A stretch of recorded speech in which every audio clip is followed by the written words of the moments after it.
or of his father.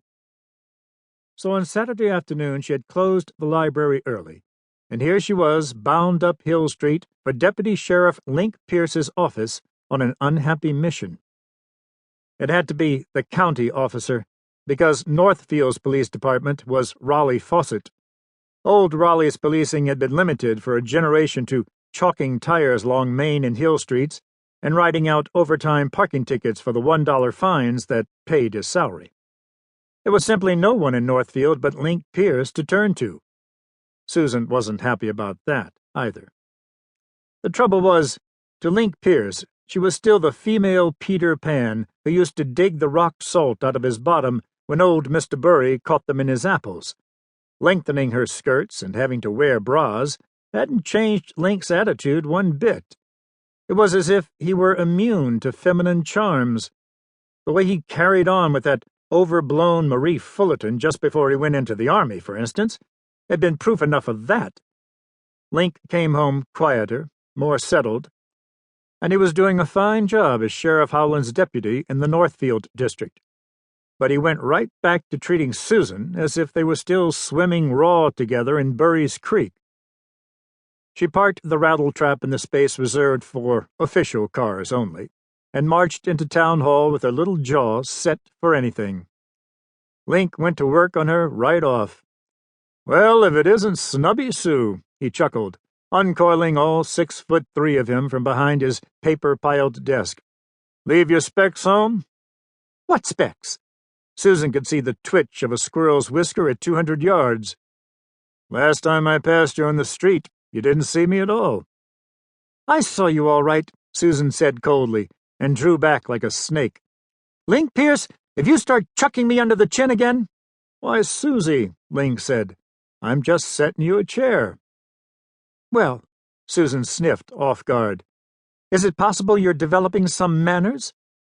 "Yes, ma'am," Link said respectfully, and he swung her off the floor with one long arm and dropped her into the chair. "Someday," Susan choked. Now, Link said gently. "What's on your mind?" "Tom Cooley." "The silk purse you're working on?" He grinned. "What's Plowboy done now? Swiped a library book?" "He's disappeared," Susan snapped, and she told Link about Tommy's failure to show up at the library and her visit to the Cooley farm. Of course, Link looked indulgent. "There's no mystery about John.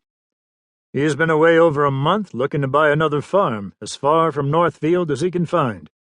John took Sarah's death last winter hard, but Tommy's supposed to be looking after the place." "Well, he's not there." "Probably took off on a toot." "Leaving a $4,000 tractor to rust in a half-plowed lot?" Susan's ponytail whisked about like a red flag in a high wind. "Tommy's got too much farmer in him for that, Link." "He's 17, isn't he?" "I tell you I know Tommy Cooley, and you don't." Deputy Sheriff Lincoln Pierce looked at her. Then he reached to the costumer for his hat and sheep-lined jacket. "Suppose I'll never hear the end of it if I don't take a look." Out in the parking space, Link walked all around Susan's recent acquisition. "I know," he said gravely. "It's John Wilkes Booth's getaway car. Where'd you get her?" "Miss Flora Sloane presented her to me 3 weeks ago, when she won that Chevrolet coupe at the bazaar drawing." Link whistled. Then he jackknifed himself and got in. "Is it safe? The chances I have to take on this job." He went on like that all the way into the valley. Susan drove stiffly, silently.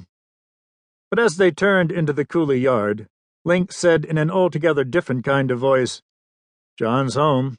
There's his Jeep." They found John Cooley crouched in a Morris chair in his parlor, enormous shoulders at a beaten-down slope. The family Bible lay on his massive knees, and he was staring into space over it.